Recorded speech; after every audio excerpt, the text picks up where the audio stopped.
Okay, students, this video is to support lesson 3.2, Understanding Relations and Functions, examples 1A and 1B. So let's get started.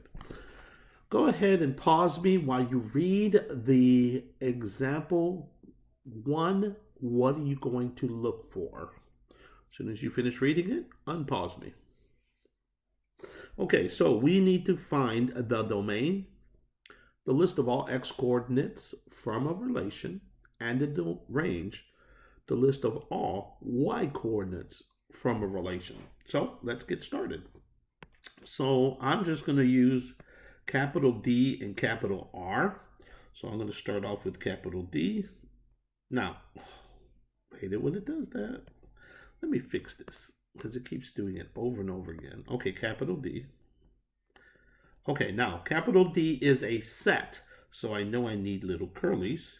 And I want all the x's, so I got 40, 45, and 50. Always put them in order from smallest to biggest. 40, 45, and 50. Oops, did you see what I did? That's a boo-boo. It has to be squigglies. Okay, or braces. Now I'm going to find a range. So let me change my color. So let's do range. Starts off with squigglies, 2, 3, and 4. 2, comma, 3, comma, and 4. Okay, so we are done with part 1. Okay, so let's move on to part 2. State the corresponding outputs for the given inputs in context and explain. Okay, let's stop there. State the corresponding outputs for the given inputs in context. Well, if you read what it was saying, it says the given situation represents the number of students and the number of classrooms the school has to have for the corresponding number of students. So let's go ahead and start with the first X. So if you have input 40 students, then you have to have output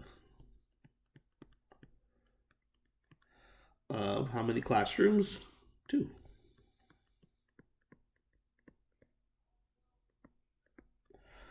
And so on and so forth. So if you have an input of 45, then you have to output of 3 classrooms. And if you have an input of 50 students, then you have to have the output of 4 classrooms. Get it? Now, I want you to see that this is 40, 45, 50, along with 2, 3, and 4. Well, here's 40 along with 2. Here is 45 along with 3. And here is 50 along with 4. So this is just another way to represent a relation. Just like down here, you notice the 40 gets connected to the 2, 45 gets connected to the 3, 50 gets connected to the 4. Again, just as a reminder, this one's called a mapping, M-A-P-P-I-N-G. Okay, so that's a mapping.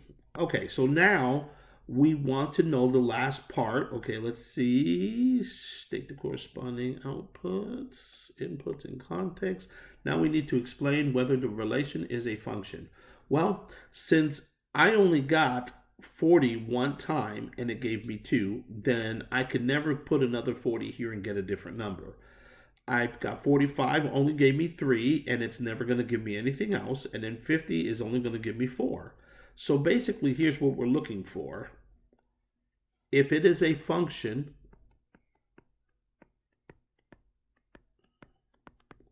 you will have no repeats allowed in the x-axis. No repeating allowed in the x-axis. So that means my x's can't repeat. Well, okay. Seems pretty reasonable. So now what I want you to do is I want you to start with question 1B. Put me on pause and try it yourself. And then come back to me when you're ready. And we'll see how well you did on it. All right, here we go. First is first. It wants you to give the domain and the range for, let's see, looks like it's something to do with gas. The given relation represents the amount of gas in gallons and the distance traveled in miles for that gas. Okay, so let's start with domain.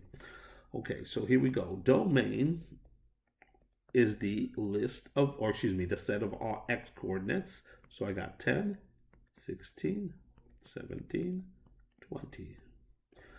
My range, on the other hand, is the list, the set of all y coordinates. So I start with 150, 240, 240, and 300.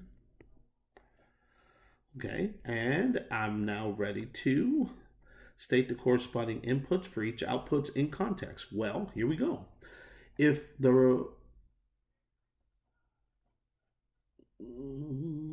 domain, oh, okay, what does the domain represent? Well, it represents that. What does the range represent in context? Well, the range represents this. So hopefully that means questions. Two of the questions we're asking you for, what do they represent? That was representing in context. The domain represents the different amount of gallons, and the range represents the distance traveled. Okay, input to output. Here we go. Real quick, 10 gallons resulted in an output of 150 miles. So on and so forth. Okay, so then 16 gallons resulted in 240 miles. Okay, so now we are to the point of, okay, is this a function based off of what we see in the table? Now, I said a few minutes ago, as long as none of these repeat, it's a function. Okay, but I'm sure some of you looked right here and said, hey, wait, that's repeating. But remember, the only rule is you cannot repeat in the x, not the y. Okay, so as long as all these are different, we are good to go. By the way, look at these two right here. Okay, I don't know if you see them, but they're really close together. But what's not repeating is this one comes down to this, which is 16, and this one comes down to this, which is 17. So they're not repeating. Now, if we look at the mapping, 10 goes to 150, 16 goes to 240, 17 goes to 240. Although these two both go to the same number, what's not repeating, you're not getting 16 going to 16 going to 240 and to 150. That would be a problem because now 16 is repeating twice, which would mean we would need another 16 going to a different number.